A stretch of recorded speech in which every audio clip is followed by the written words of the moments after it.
Bismillahirrahmanirrahim. Ngalajengkeun hanca darasan kitab Durratun Nasihin halaman 162 kantun qauluhu al-ula ayyaqula inda btida'i kulli syai'in. Bahwa ieu teh masih nyambung kanu di luhur tadi kasauran Al-Faqih Abu Laits bahwa aya 7 kalimah anu kaunggulanana teh seueur pisan. Manawae nu 7 teh al-ula ari anu kahijina eta ayyaqula yen ngucap itu si eman teh indab tidak kulli syai'in dina nalika ngamimitian saban-saban perkara teh bismillahi kana lafaz bismillah.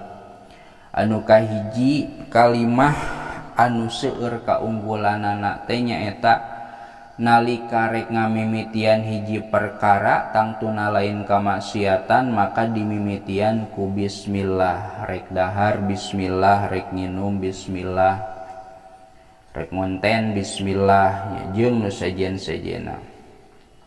Wasaniyatu jeung ari anu kaduana eta ayyaqula yen ngucap itu si eman ba'da firaghi kulli syai'in dina sabada pirang-pirang dina sabada beresna atawa paragatna saban-saban perkara teh alhamdulillahi kana lafaz alhamdulillahi. Memehna maca bismillah, enggeusna maca alhamdulillah.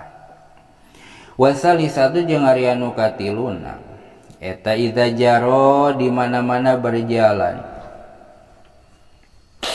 ala lisanihi kana letahna itu eman naon ma perkara la yakni anu henteu perlu hi ka itu eman naon ayyaqula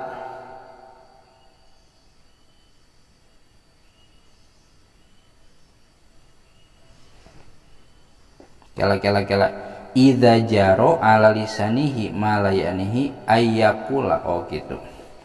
Wasalisatu jeung ari anu katiluna eta idza jaro di mana-mana berjalan ala lisanihi kana letahna itu eman naon ma perkara layakni anu henteu perlu atawa henteu manfaat hika itu eman ayyaqula tah ngucap itu si eman teh astagfirullah kana lafaz astagfirullah.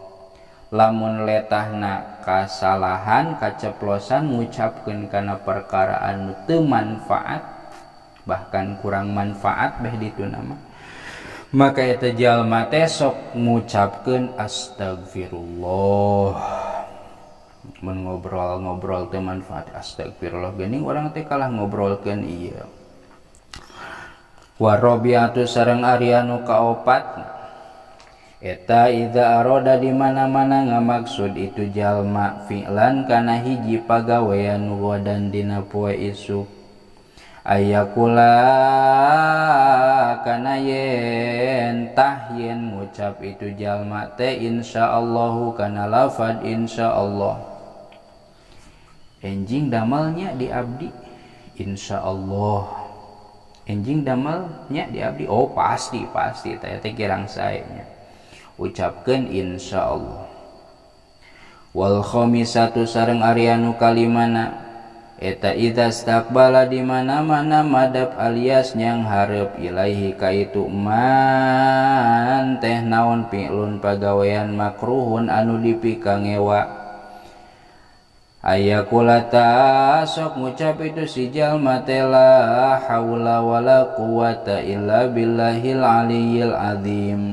Di mana-mana eta jalma teh disangharupkeun kana perkara atawa pagawean anu manehna teu resep maka eta jalma ngucap la haula wala quwata illa billahil aliyyil azim pasrah sumerah teu gaduh daya teu gaduh upaya kajaba ku pitulung Gusti Allah.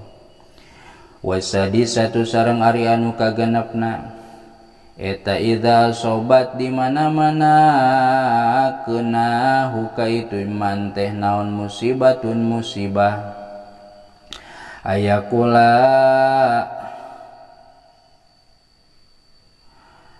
ta eta yen ngucap itu si iman teh innalillahi wa inna ilaihi rajiun kana lafaz innalillahi wa inna ilaihi rajiun.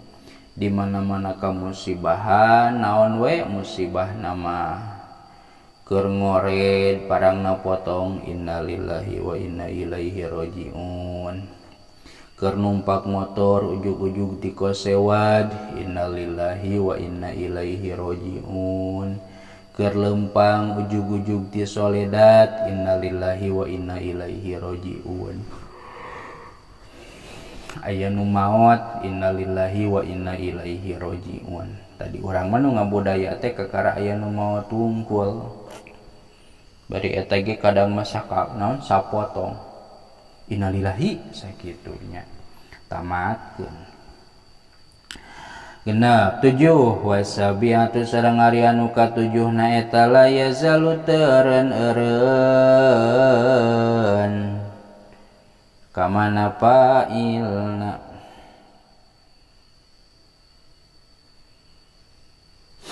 ya jadi berjalan ala lisanihi kana letahna itu jalma teh fil laili dina waktu peuting wan nahari jeung beurang o eta naon kalimatul la ilaha illallah Muhammadur Rasulullah.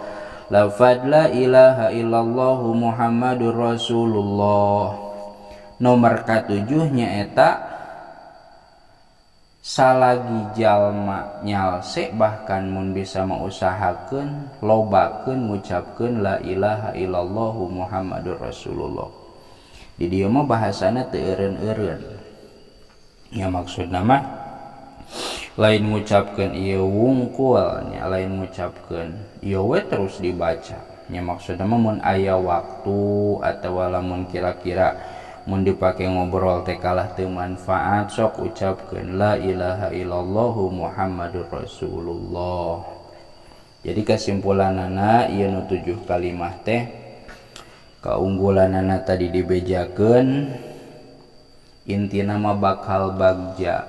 Jadi nu 7 teh hiji rek migawe perkara mimitian ku bismillah. 2 lamun beres tina migawe perkara tungtungan ku alhamdulillah ngantang tunage perkara anu lain maksiat. Nomor katilu lamun teh mah letah kaceplosan dina kasalahan buru-buru ucapkeun astagfirullah. Nomor kaopat lamun teh mah boga janji atawa aya pigawean dina poe isuk ucapkeun insya Allah. Nomor kalima di mana-mana disangharepkeun kana pagawean anu dipikangewa mung urang teh ucapkeun la haula wala quwata illa billahil aliyyil azim. Nomor kagenep di mana-mana menang musibah ucapkeun innalillahi wa inna ilaihi rajiun. Nomor katujuh lobakeun ngucapkeun la ilaha illallah Muhammadur Rasulullah rek beurang atawa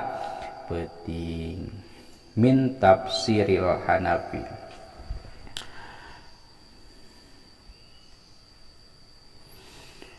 Fa'mal bima qarrarna laka cekap heula wallahu a'lam bissawab.